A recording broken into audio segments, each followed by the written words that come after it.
नमस्कार, जोहार। चले जानते हैं झारखंड की ताजा खबरों को, लेकिन उससे पहले अगर आपने अभी तक इस चैनल को सब्सक्राइब नहीं किया तो सब्सक्राइब कर ले, जिससे कि आपको झारखंड की ताजा खबर रोजाना मिलती रहे। बड़ी खबर, आज के रामगढ़ में कोयला स्टॉक में लगी भीषण आग बुझाने का कार्य हुआ जारी। पलायन करने को मजबूर हो गए थे लोग। रामगढ़ के भुरकुंडा रेलवे स्टेशन में संचालित रेलवे साइडिंग के कोयला स्टॉक में गर्मी के कारण भीषण आग लग गई थी। भारतीय जनता पार्टी के द्वारा इस पर मुखर तरीके से आग बुझाने का कार्य युद्ध स्तर पर जारी करा दिया गया है। कल से ही गुड्स केयर कंपनी के द्वारा कोयला स्टॉक में लगी आग पर काबू पाने के लिए 2 दमकल की गाड़ी के माध्यम से लगातार पानी की बौछार की जा रही है। बड़ी खबर, नियोजन नीति के खिलाफ छात्रों का आंदोलन जारी। दूसरे दिन भी नेशनल हाईवे 33 किया जाम, लोग परेशान। नियोजन नीति के खिलाफ छात्रों का आंदोलन जारी है। रामगढ़ में भी सड़क पर उतरकर छात्र विरोध कर रहे। नेशनल हाईवे का जाम कर दिया गया है, जिससे लोग काफी परेशान दिखे। सुबह से ही ग्रामीण और छात्रों ने सड़क पर निकलकर NH 33 पर आवागमन को पूरी तरह से बाधित कर दिया, जिसके कारण दूसरे दिन भी लंबी दूरी की बसें, मालवाहक वाहन, यात्री वाहन कम चले। बड़ी खबर, पलामू में हर 2 सप्ताह पर एक दुष्कर्म। महिला आयोग ने कहा कि समाज अपनी जिम्मेवारी से बच नहीं सकता। राष्ट्रीय महिला आयोग की सदस्य ममता कुमारी ने कहा कि पलामू में हर 2 सप्ताह पर दुष्कर्म की एक घटना घट रही है। यह बहुत ही दुखद बात है। इन घटनाओं के लिए समाज अपनी जिम्मेवारी से बच नहीं सकता है। यह भी कहा कि दुष्कर्म की घटनाओं के बाद पुलिस अपना काम करती है, मुकदमा दर्ज कर आरोपियों को जेल भेज देती है। समाज के आगे आने पर ही ऐसी संवेदनशील घटनाएं कम की जा सकती है, क्योंकि आरोपी भी हमारे समाज के ही होते हैं। ऐसे लोगों के खिलाफ समाज को खड़ा होकर जागरूकता फैलाने की आवश्यकता है। ममता कुमारी ने पलामू सर्किट हाउस में मीडिया से बातचीत करते हुए कहा कि महिला अपराध की शिकायतें मिलने के बाद राष्ट्रीय महिला आयोग दोषियों को दंड दिलवाने के लिए काम करती है। बड़ी खबर, छात्रों ने हेमंत सरकार होश में आओ, 60-40 वाली नियोजन नीति नहीं चलेगी के लगाए नारे, तो पुलिस के साथ हुई नोकझोंक। खतियान आधारित स्थानीय नियोजन नीति बनाने की मांग और सरकार के द्वारा निकाली गई नियुक्ति को रद्द करने की मांग को लेकर झारखंड स्टेट स्टूडेंट यूनियन के आह्वान पर बुलाए गए झारखंड बंद का साहिबगंज में दूसरे दिन भी असर देखा गया। इस बीच आंदोलन कर रहे छात्र के साथ कई स्थानों पर पुलिस जवानों के साथ हल्की बकझक और ग्रीन होटल के पास एक छात्र के साथ मारपीट का मामला सामने आया है। छात्राओं के द्वारा हेमंत सरकार होश में आओ, 60-40 वाली नियोजन नीति नहीं चलेगी आदि कई नारे लगाए जा रहे थे। इस संबंध में छात्र नेता सुनील सोरेन ने कहा कि हेमंत सरकार के द्वारा 60-40 वाली नियोजन नीति हमें स्वीकार नहीं है। सरकार को खतियान आधारित नियोजन नीति बनाना चाहिए। बड़ी खबर, बाबा मंदिर के आसपास की सभी सड़कें होगी चकाचक। देवघर नगर आयुक्त ने लिया संज्ञान। राजकीय श्रावणी मेला शुरू होने से पहले बाबा मंदिर के आसपास की सभी सड़कें चकाचक होगी। नगर आयुक्त शैलेंद्र कुमार लाल ने निरीक्षण कर निगम अभियंत्रण टीम से रिपोर्ट मांगी है और नगर आयुक्त शैलेंद्र कुमार लाल ने मेघलालपुरी लेन के मारवाड़ी कांवर संघ के आसपास की सड़कों की स्थिति देखकर नाराजगी जताई है। निगम के कनीय अभियंता अरविंद कुमार, क्षेत्र भ्रमण कर कार्यपालक अभियंता अरविंद कुमार सिंह के पास रिपोर्ट देने को कहा गया है। बड़ी खबर, राज्य में बांग्ला भाषा के अधिकार के लिए 18 को रांची में बांग्ला भाषियों का होगा महाजुटान। झारखंड बांग्ला भाषा उन्नयन समिति की बैठक सरायढेला स्थित रेखा मंडल की आवास पर हुई और बैठक में समिति के संस्थापक बेंगू ठाकुर ने कहा कि समिति की ओर से 18 जून को रांची यूनियन क्लब में झारखंड के सभी जिलों के प्रतिनिधि मंडल की बैठक होगी। बैठक में झारखंड के तमाम बांग्ला भाषी एक मंच पर जुटेंगे। झारखंड में बांग्ला भाषा के पठन पाठन शिक्षक नियुक्ति पर चिंतन एवं रणनीति तय की जाएगी। समिति की केंद्रीय सचिव रेखा मंडल ने कहा कि BCCL की गेस्ट हाउस में नेताजी सुभाष चंद्र बोस की ऐतिहासिक कार को कचरा खाना बना दिया गया है। बैठक में इसी को लेकर एक निंदा प्रस्ताव पारित किया गया है। यह भी कहा कि CMD जल्द इस गाड़ी को मरम्मत कराकर म्यूजियम में रखने का काम कराए। बड़ी खबर, राजभवन एवं कोर्ट का सहारा लेकर बीजेपी स्थानीय नीति में लगा रही अड़ंगा। झारखंड राज्य समन्वय समिति का आरोप।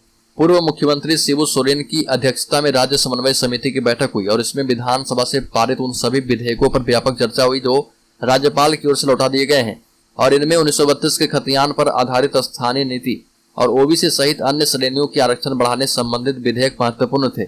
यह भी कहा गया कि राज्य सरकार ने जनभावनाओं के अनुरूप निर्णय लेते हुए इन विधेयकों को विधानसभा से पारित कराकर राज्यपाल के अनुमोदन के लिए भेजा था, लेकिन राज्यपाल ने त्रुटियां इंगित करते हुए समीक्षा के निर्देश के साथ उन विधेयकों को वापस लौटा दिया। बड़ी खबर, मुक्ति संस्था ने 33 लावारिस शवों का किया अंतिम संस्कार। रिम्स में महीनों पड़े थे शव। राजधानी रांची में मुक्ति संस्था के द्वारा 33 लावारिस शवों का सामूहिक रूप से अंतिम संस्कार किया गया। मुक्ति संस्था के लोगों ने राजधानी के झुमार नदी के पास सभी लावारिस शवों का एक साथ अंतिम संस्कार किया। इन सभी शवों को रिम्स के पोस्टमार्टम हाउस से एकत्रित किए गए थे और 100 वाहन से झुमार नदी के घाट पर लाया गया था। बड़ी खबर, राज्य में बेरोजगार हो जाएंगे 300 से अधिक शिक्षक शिक्षकेतर कर्मचारी। डिग्री कॉलेज में इंटर सेक्शन बंद करने के निर्देश से कोल्हान के 300 से अधिक शिक्षक एवं शिक्षकेतर कर्मचारी बेरोजगार हो जाएंगे। ये ऐसे शिक्षक एवं शिक्षकेतर कर्मचारी हैं जो इन कॉलेजों के इंटर सेक्शन में कॉन्ट्रैक्ट पर नौकरी कर रहे थे। अचानक अब इस साल उनकी नौकरी पर ग्रहण लग गया है। यूजीसी की गाइडलाइन के मुताबिक झारखंड के सभी 63 डिग्री कॉलेजों में इस सत्र से इंटर की पढ़ाई को बंद किया जा रहा। अकेले जमशेदपुर में 6 ऐसे कॉलेज है जहां इस निर्देश के लागू होने के बाद यहां पढ़ाने वाले शिक्षक के पैरों तले जमीन खिसक गई है। वर्कर्स कॉलेज मानगो से लेकर LBSM कॉलेज, करंडी, LBM college, cooperative college, graduate college एवं विमेन्स यूनिवर्सिटी परिसर स्थित विमेन्स इंटर कॉलेज में कार्य करने वाले शिक्षक एवं शिक्षकेतर कर्मचारी अब समझ नहीं पा रहे कि वो अपना परिवार चलाने के लिए क्या करेंगे। शिक्षकों के मुताबिक उनमें से अधिकतर 15-15 साल से भी ज्यादा समय से इंटर कॉलेजों में पढ़ा रहे। कॉन्ट्रैक्ट के आधार पर 12 से 20 हजार तक के मानदेय पर वो लोग काम करते हुए अपना परिवार चला रहे थे। बड़ी खबर, धनबाद में भाजपा की जनसभा में बाबूलाल मरांडी ने साधा राज्य सरकार पर निशाना, कहा कि हेमंत सोरेन को अब जाना पड़ेगा जेल। धनबाद में भाजपा की विशाल जनसभा की गई जिसमें बतौर मुख्य अतिथि बाबूलाल मरांडी ने शिरकत की। इस दौरान हेमंत सरकार पर जमकर हमला बोला गया। यह भी कहा गया कि राज्य में हर तरफ लूट मची है और इसमें हेमंत सोरेन की भूमिका है। प्रधानमंत्री मोदी के कार्यकाल के 9 साल पूरे होने के उपलक्ष्य में भाजपा जिला महानगर के द्वारा माइंस रेस्क्यू मैदान बस्ता कोला में विशाल जनसभा का आयोजन किया गया था। बड़ी खबर, 60-40 के विरोध में सड़क पर उतरे बंद समर्थक जयराम महतो ने कहा कि सरकार पूरी करे मांग, नहीं तो 2024 में चोट के लिए रहे तैयार। 60-40 की नीति का विरोध में झारखंड स्टेट स्टूडेंट यूनियन के द्वारा बुलाए गए बंद के दूसरे दिन डुमरी में जुलूस निकाला गया, जिसमें सैकड़ों छात्र के साथ स्थानीय लोग भी सड़क पर उतरे। डुमरी केबी हाई स्कूल के मैदान से निकाला गया जुलूस इसरी बाजार में भी पहुंचा। इस दौरान छात्रों और युवाओं के नेता जयराम महतो भी शामिल हुए। जयराम महतो ने कहा कि भारत जैसे लोकतांत्रिक देश में सबसे अधिक कोई विधि व्यवस्था को बदल सकता है तो युवाओं के भविष्य को सुरक्षित कर सकता है तो वह राजनेता है। राजनेता जिन्हें लोगों ने सत्ता में बैठाया है, वो यदि हमारे पक्ष में नीति नियम लागू नहीं करते हैं तो 2024 के चुनाव में हम ऐसी चोट देंगे कि वो हमें आजीवन याद रखेंगे। जयराम महतो ने कहा कि हम कोल्हान में थे, वहीं हमें सूचना मिली कि डुमरी में बंद समर्थकों को गिरफ्तार किया जा रहा। इस सूचना पर वो यहाँ पहुंचे हैं। जयराम महतो ने कहा कि आगे हम लोग गांव-गांव जाएंगे, लोगों को बताएंगे कि राज्य का गठन यहाँ के स्थानीय मूलवासियों के लिए किया गया है। बड़ी खबर, 13 जून को झारखंड दौरे पर आ रही हैं राजस्थान के पूर्व मुख्यमंत्री वसुंधरा राजे सिंधिया। देवघर, दुमका और गिरिडीह में जनसभा की जाएगी। पीएम मोदी की 9 साल की उपलब्धियों को जन जन तक पहुंचाने को लेकर बीजेपी लोकसभा और विधानसभा स्तर पर लगातार कई कार्यक्रम आयोजित कर रही है। इसी के तहत 13 जून को राजस्थान की पूर्व मुख्यमंत्री वसुंधरा राजे सिंधिया 3 दिवसीय दौरे पर झारखंड आ रही है। इस दौरान देवघर और दुमका में जनसभा को संबोधित करेंगी। वहीं गिरिडीह में पार्टी के द्वारा आयोजित संपर्क से समर्थन कार्यक्रम में शिरकत करेंगी। पार्टी के कई नेताओं का शेड्यूल भी जारी कर दिया गया है। बड़ी खबर, राज्य के धनबाद जिले में 4000 करोड़ की जलापूर्ति योजना का हाल बेहाल, बूंद बूंद के लिए तरस रहे लोग। धनबाद जिला में जल संकट एक बड़ी समस्या है। पूरे वर्ष यहाँ की अधिकांश आबादी पानी के लिए जद्दोजहद करती रहती है। गर्मी के दिनों में स्थिति और भी बेकरार हो जाती है। गांव-गांव में लोग पानी के लिए त्राही त्राही करते रहते हैं। यहाँ जिला खनिज विकास निधि, हर घर नल जल से और बलियापुर नरसा मेगा जलापूर्ति योजना सहित 15 बड़ी जलापूर्ति योजनाएं चल रही है। इन योजनाओं पर लगभग 4000 करोड़ रुपए स्वीकृत है। कुछ योजनाएं पूर्ण हो पाई है, बाकी अपूर्ण है। यहाँ ग्रामीण क्षेत्रों में जलापूर्ति का काम पेयजल एवं स्वच्छता विभाग करती है। जिला परिषद से भी कुछ क्षेत्रों में टैंकरों से जलापूर्ति कराई जा रही है। बड़ी खबर, बाबूलाल मरांडी ने यूपी और एमपी सरकार की जमकर तारीफ की। झारखंड के पूर्व मुख्यमंत्री बाबूलाल मरांडी ने उत्तर प्रदेश, मध्य प्रदेश सरकार की जमकर तारीफ की है। यूपी के मुख्यमंत्री योगी आदित्यनाथ की तारीफ करते हुए ट्वीट किया। बाबूलाल मरांडी ने ट्वीट किया कि खबर है कि उत्तर प्रदेश के माफियाओं की जब्त की गई जमीनों पर गरीबों के लिए मकान बन रहे।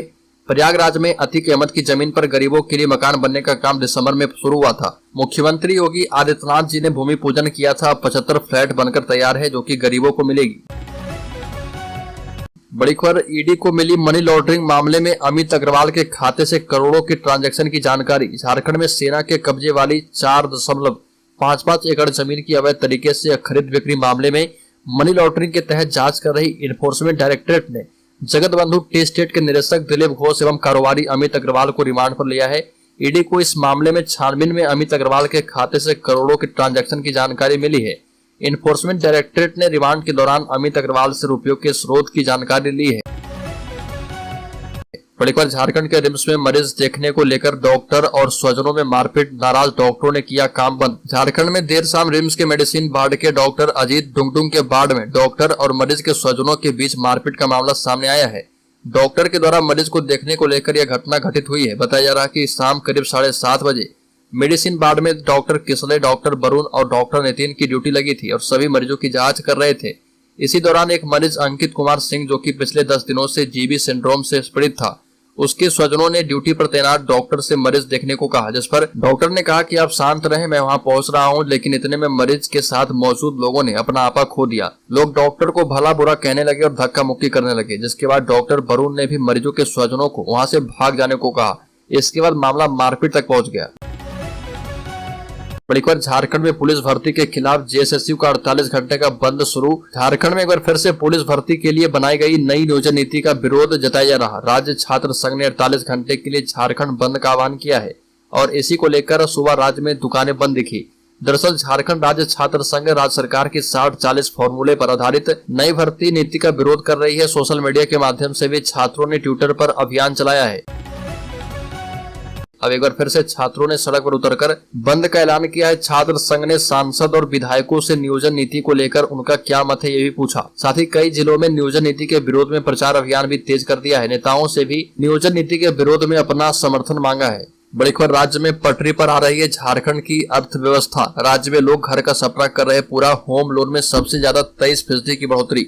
झारखंड की अर्थव्यवस्था कोरोना संक्रमण काल से पूरी तरह उबर चुकी है।